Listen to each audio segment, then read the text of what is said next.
حرمتك یاسین برکت یا ربانی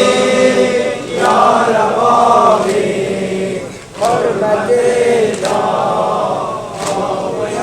یاسین بارنا ما ازاداران به پیغمبر ببخشا بارنا ما ازاداران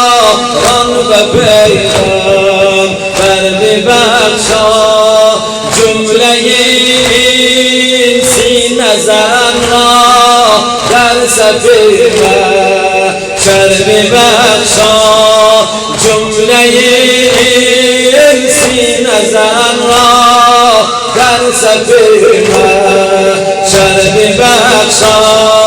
یا رب آمین یا رب آمین حرمتك یاسین برکت یا رب آمین یا ربانی حرمتك یاسین نوجوانان راز شفقت بر علی اکبر ببخشا نوجوانان راز شفقت بر علی اکبر ببخشا کودکان را بر گلوی نازک است بر ببخشا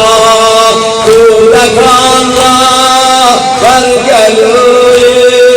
نازک است بر ببخشا یا رب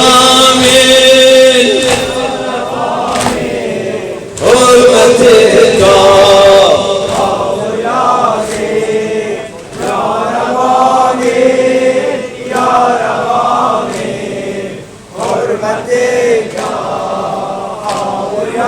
یاسین از کرم بخشا گناه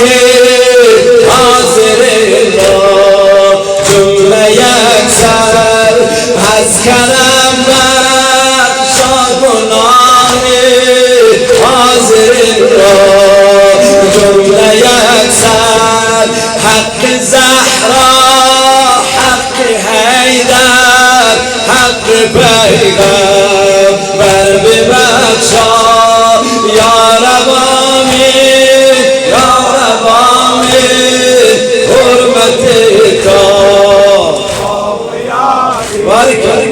یا رب آمین یا ربانی حرمتك